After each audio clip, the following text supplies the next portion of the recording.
What's poppin'? Welcome into my 90-day fiance, the single life review. This review is for season 5, episode 6, which was titled The Art of Breadcrumbing. I welcome everybody in. I hope everybody is having the best day. Today is Tuesday. Happy St. Patrick's Day as well. If you are somebody that celebrates, don't just go pinching people without their consent. You don't know how everybody's going to react, but welcome in, everybody. I am excited to be here. I hope that everybody also taps in with my co-host, Watch Your Mouth Reviews, James, as well as other great Black creators. There's always links in the description of this video to look into. But let's get right into the episode. We didn't have much. This is probably going to be like a quicker review. I'm going to just keep it a buck with all of you. It's probably going to be a quicker review. 90 Day to Single Life this season is not giving like it has in previous seasons. I'm not thoroughly entertained, but I'm going to hang in there.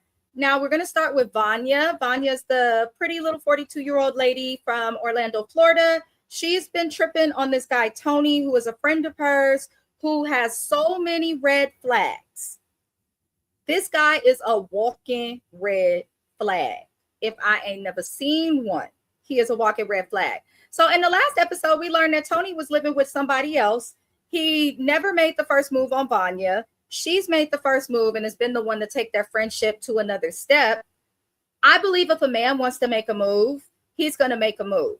I'm not chasing no man around. Never have, never will. I don't understand that. So I feel like Vanya, the way that you're going about this, even if it does work out with you and this man, it's going to be problematic because you have chased him down and backed him into a corner. And I will get to that momentarily. Now, she somehow convinced this man to take her on a first date. Now they're actually going to do dates. I don't know what the hell they thought they was doing. He was just at the carnival, winning her stuff, paying for stuff, opening doors. But to him, it wasn't a date. And that would be a concern and a red flag because if the things that he's been doing with Vanya are things you do with your partner, not your friend, regardless of gender. And he's like, I don't know why she feels this way, but it's like you've been sending the signals of I want you and then not making a move. So she made the move and now you're mad at that. It makes no sense. But now she got him to take her on the date. He picked her up drenched in sweat, like actually drenched. You could see the liquid down his back and his front. There was beads of water coming down his hairline. She was like, it might just be the Florida humidity. Then I could never freaking live in Florida because that's too much. That's too much. He's probably realizing I'm on camera. I may as well compete to Vanya because whoever I'm hiding at my house is going to find out when this airs. That's what it's given. But they go on a date. He brings her in his nice car, takes her out on a boat, and things are going well. And she finally asks questions that she should have been asking. She asked him why his last marriage ended. And we remember he was married for 8 months, living with the lady. It's just a red flag with how he moves as a whole. He says that the marriage ended because of their careers. And I'm like, Vanya, you should have been asked these questions. You've been so busy chasing this man until you could force him into taking you on a date. Now he's taking you on a date and you're asking the questions that you should have asked before the goddamn date. And I can't understand why she is doing stuff backwards. Like I just can't. But he answered the question with something about careers. And then we learned that 6 months ago, at the time of filming, he had invited Vanya to Key West with him for a work trip. But when he invited her to Key West, he had a girlfriend back home. She kind of felt like there was a problem with that. And he was like, I don't see the problem if me and you were just friends at the time. The problem is in your integrity, sir, because if Mr. Oh So Best, by the way, go stream his music until you can't no more. It's on all platforms. But if Mr. Oh So Best went on a work trip and invited a female friend and not me, we got a fucking problem. That's just how I feel. I would have a serious problem with that. That's weird. That's very weird. Why didn't you invite your chick if that's the case? It looks messy, but he swears it's not a big deal. And she stupidly decides to accept it and move past it. And she moves on to say she's concerned about her title. And he's like, what? You want a title? Is that what the big deal is? You want a title? And she's like, yes, I want the title. And so then he's like, okay, well, would you like to be my girlfriend? And of course, her dumbass says yes, because she begged for the title. She backed this man into a corner until she got what she wanted. That is not how anybody wants to be made into a girlfriend. That is not how anyone should want to enter a relationship. She's also ignoring a cajillion red flags, but I guess they exclusive now. So she's happy, and I have to be quiet and accept it. I'm curious to see what else happens with Vanya throughout the rest of the season, because we are only on episode 6, and I believe this goes for 10. So I'm curious. I'm very curious to see where Vanya and this man are at the tell-all. I'm extremely curious to see where it goes. But we're going to move into Gino and his disaster of a trip with Natalie, because, again, not too much happened, but I'm going to do the best I can with going over this, beautiful people. Gino and Natalie go to an escape room, and Natalie is still feeling away after finding out that Gino, who she is not dating, who she is not exclusive with, who she said she didn't want to date because of his ex, is talking to other women as well. He's weighing his options. They're not exclusive. I don't see the problem with it, but Natalie is bothered by it and says that Gino still has not talked to her about it. And she feels like that he should have talked to her about it because he has said this to the friend. But I don't think he sees it as a big deal because they're not exclusive. And Natalie, you shouldn't either, because as you told your friend, you're not exclusive with him. I'm like, Natalie, what is it? Do you just want to be on TV? Do you actually like him? Because word on the curb is Gino can't get it up anyway. So what are we doing? What are we doing?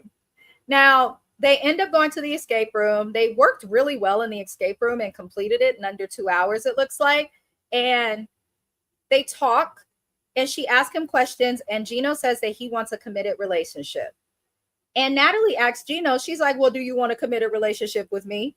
And Gino says that he might eventually. He wants to kind of just go with the flow and see where it goes and see if they can make it to that point. And she lets him know that she's unsure of his intentions and asks him directly if he's talking to other women while he's talking to her.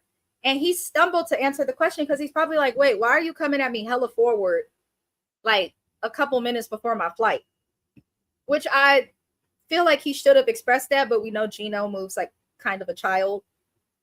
And he seems like he's easily intimidated when he has to talk to people in relationships.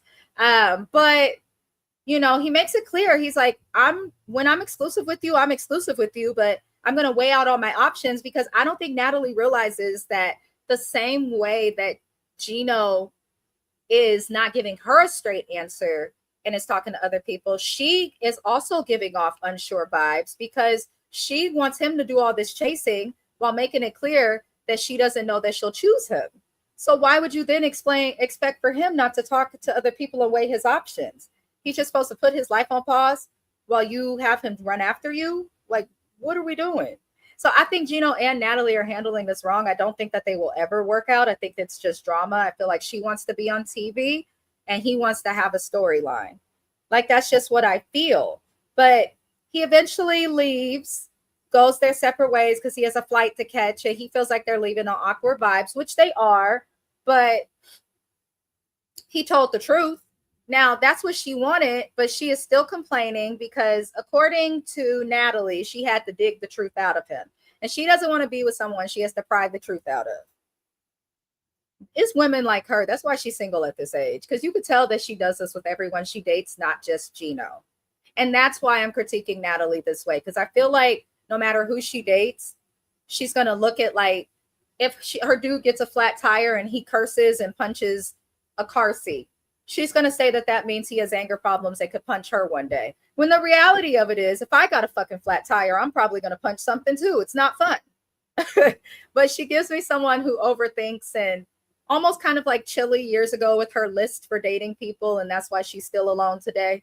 You know, like little things like that, I feel like will hold Natalie back. But all we could do is digress. Let me know in the comments how you guys feel about Gino and Natalie and Vanya becoming exclusive with her friend. Because I'm looking at Vanya and Natalie like, what's wrong with y'all? And I feel like Gino needs to be assessed or something. Like, something's wrong with him. Like, he's very off. But that's a topic for another day. Now we're going to get to the mess that is the Dominican Republic, which involves the storylines of Sophie, Pedro, Julia, and Liz. We do not see Liz this episode. Thank God. Liz's tears were driving me crazy, y'all. I'm not going to lie. But we see Pedro and Sophie finally meet up through Julia. Y'all are 30-year-old people. My friends do not need to arrange and facilitate and mediate conversations between me and anybody I'm interested in being with. That's crazy. But Sophie is a plastic bimbo that does not think. I had high hopes for Sophie, but I feel like Sophie has always been the problem in her relationships. I feel like she's shallow and she doesn't know what she wants, and she likes to be chased but doesn't want to do work. I just don't like how she moves at all. But they talk. Pretty much her and Pedro are good now. And I'm like, so are you just going to put the anger you had towards Pedro onto Liz? Because if you and Pedro are good now, then your argument against Liz means nothing, because you were saying that she ruined things between the two of you. But Pedro made it clear he thought you guys were something that you weren't. And that's not Liz's fault, Sophie. That has everything to do with you. You switched up like a mother, you know what, when you got to the Dominican Republic. And the fact that this girl cannot admit that at all, I hope they tell her about herself at the tell-all. I do. Or I hope Nicole throws something at her the way she threw something at Chantel. I do. I hope, as James says, that she throws something in her general direction and it hits her. I do. Because Sophie needs to be knocked, some sense needs to be knocked into her. Something's really wrong with her. But Pedro was sweet. He says if she wants to slow it down, I'm going to slow it down because I like her. And I'm like, okay. He takes her horseback riding on a date. Things went well. They shared a first kiss. The only reason Sophie's interested in you, Pedro, is because you stopped showing interest in her. She's that type of girl. She's the type of girl who's going to keep up with plastic surgery, to keep up with whatever look and trend will keep her young for that generation's time, so that she could snatch up the men that'll pay and write checks and pay for her lifestyle. That's what she gives. That's the direction it seems Sophie is headed in. If she really wants to find love after her divorce, she would not be moving the way she's moving with Pedro. She would have made it very clear to him from the beginning, look, we both on this same show. You know what it is and I know what it is. I need time, but we could talk. That's what she should have done. Sick of Sophie, but they're okay. They have a first kiss and we're going to see some more from them next week. Now, the last thing we're going to discuss, but we ain't going to be here long, is Colt and Courtney. All we see from these fools is Courtney gets her apology from Colt because he cheated on her. And the apology means nothing because he cheats on every person he's ever been with. He's nasty and shaped like poop in a bag. And I'm just tired of him. I'm tired of Colt. I don't know why 90 Day Fiancé keeps bringing him back onto the show. It's actually not fun to watch. It's not fun to watch. At some point, the U.S. government needs to block his communication with the country of Brazil. It's just not fun to watch. I just cannot with him. But he apologized and he rolls off on his wheelchair with his little box and it's squeaking. He could barely roll himself up to his room. So Courtney helps him to the room. And he's like, no, I don't want you to help me anymore, Courtney. Gives her a hug. And then she left. And I was glad that she left because I was really worried. I was really worried she was going to stay, but she left. She's like, he's really manipulative and I can't tell if he's really sorry or just wants me to stay. And there's no point. He can't get it up. He's not interested in you. And he's talking to this other bitch. Let her take care of him. Since that's who he wants to be talking to, let the next bitch care for him. So I hope Courtney stays true to herself and do not talk to this man no more. I swear to God, Courtney, if you talk to him, I'm just not even going to cover you until it comes time to discuss the tell-all, because I just cannot with stupid females. I can't. But that was it, you guys, for this episode. Again, not a lot happened. It's kind of a weaker season of 90 Day the Single Life, but I will be here every week to discuss it with you guys. Much appreciations to everybody for tuning in and watching. I hope that you guys consider liking and subscribing. Other lives that we are going to have on the Mrs. Best Reviews channel to come up will be Love and Hip Hop Atlanta. That will be tomorrow with Watch Your Mouth Reviews. He will be guest co-hosting on the channel to go over that as well. After Love and Hip Hop, I'll also have a live on Friday for the Housewives of Beverly Hills, and we'll have another video review up for Ladies of London as well this Friday. We are adding to our roster as well the Housewives of Rhode Island, which will premiere April 2nd.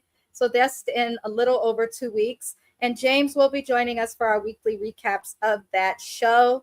Other than that, again, I encourage everybody, see the links in the description of the video, support our co-host as well as other great Black content creators. That is it for this video. I hope that everybody has a good day. Let's keep the conversation going in the comments, and I will see you guys next time. Adios.